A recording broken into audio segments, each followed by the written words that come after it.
You've heard of the Bermuda Triangle, maybe even the Bridgewater Triangle, but have you heard of the Bennington Triangle? Well, if your answer is no, today we aim to change that. Welcome to Morbid Message Monday, a show brought to you by TechMess. We're here to take your Monday to an ooky, spooky, a mysterious level. I'm Jake. And I'm Matt. And without any further ado, let's jump face first in to the Bennington Triangle disappearances. The Bennington Triangle is an area located in southwestern Vermont in which 5 people went missing over the course of 5 years. The known area of the Bennington Triangle is somewhat foggy, but it is centered on the Glastonbury Mountain and includes the surrounding towns of Bennington, Woodford, Shaftesbury, and Somerset. No one knows what came of those who went missing in the Bennington Triangle. Some say an expert serial killer, some point to the paranormal. Aliens are never out of the question, and even a Bigfoot has been mentioned. We may not know what forces drive the Bennington Triangle, but what we do know is we sure would like to. Side note, we will do our best to respond to chat.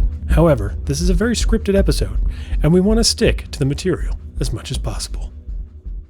Some of what we will go over today will have already been gone over in length in last week's episode. To be specific, the fate of Paula Weldon and James Tedford. We will still go over these folks again, however, not in great detail. To learn more about them and make sure that you listen to episode 2 of Mysterious Disappearances live on our YouTube channel. Today, however, we will be focusing mainly on the other 3 strange disappearances, directly related to the Bennington Triangle. Middle Rivers in 1945, Paul Jepson in 1950, and Frieda Langer the same year of 1950. Let's take a moment to go over our sources for today's episode. A wonderful article from allthingsinteresting.com detailing some of the disappearances, BenningtonTriangle.com for the nitty-gritty, a great expose on Paula Weldon from the nydailynews.com, and Wikipedia for some geographical details. Our story begins November 12, 1945, when 74-year-old Middle Rivers disappeared while hunting along the Long Trail area.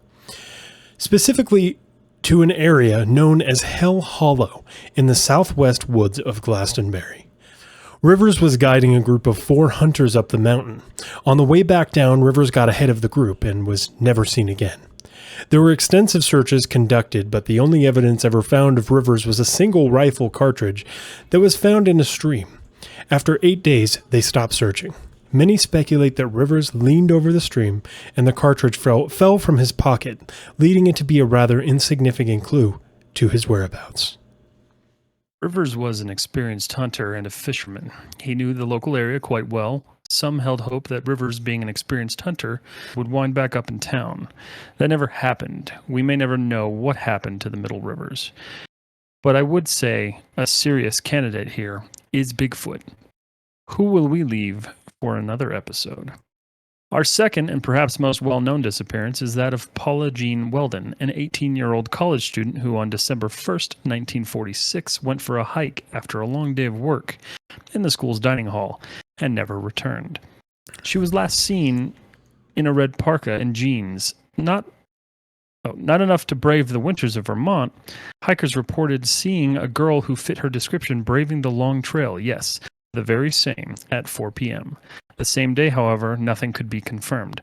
Paula's father desperately hired a psychic and even offered a reward of $5,000 if she was found alive, and $2,000 if found dead. While paranormal and otherworldly explanations are not out of the question, many believe that Paula met her end to a serial killer. 10 years earlier, a woman named Catherine Hull, a 22-year-old stenographer, vanished less than 40 miles from Bennington. 7 years later, hunters found a skull in a nearby wooded area. Dental records confirmed it to be the skull of the missing Catherine Hull. Hull's perishing was never solved, and the case is still cold to this day. If there were a silver lining here, it's that Weldon's disappearance led to the formation of the Vermont State Police due to a severe lack of methodology in handling the case. 3 years to the day, on December 1st, 1949, a 68-year-old war veteran named James Tedford boarded a bus to Bennington after visiting relatives in nearby St. Albans, Vermont. The strangest thing about the story of James Tedford is he seemingly vanished into thin air. There were numerous eyewitnesses on the bus with him, who included the driver, but by the time the bus pulled into Bennington, Tedford was nowhere to be found. After the impossibility of a man vanishing into thin air, thrown passengers noted that Tedford's luggage and an open bus timetable remained on his seat. If the eyewitnesses are correct, his disappearance would have happened while the bus was moving down Route 7 directly through the supposed Bennington Triangle. Nearly a year later, mid-October 1950, 8-year-old Paul Jepson went missing. He was last seen playing in the family's pickup truck next to his mother, who had left to tend the pigs, at the dump where she and her husband were caretakers. When she left, Paul vanished without a trace. There again were hundreds assembled for a search party for the missing 8-year-old.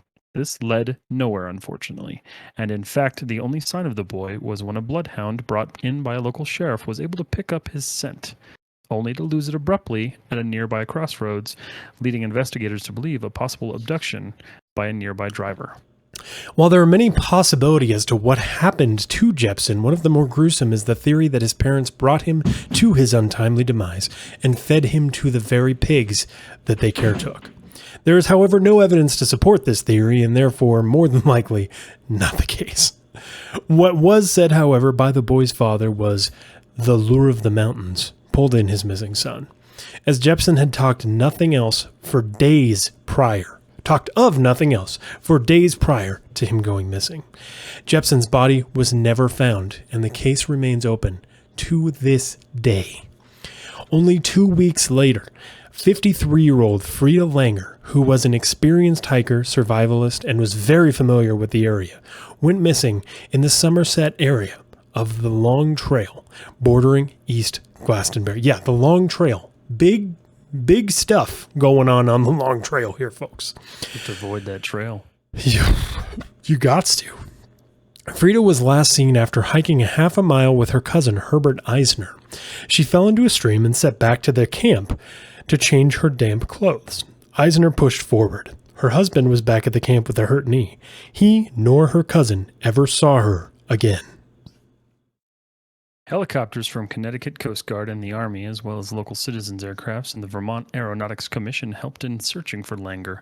As many as 400 people searched the surrounding areas. But as it was with the other 4 cases, nothing was found. Until it was 6 months later, her corpse was found. Langer was the only body to turn up in a string of disappearances related to the Bennington Triangle. She was found near the Somerset Reservoir in an open area that was searched extensively during her disappearance. Unfortunately, even the body being found, the case saw very little as far as resolution.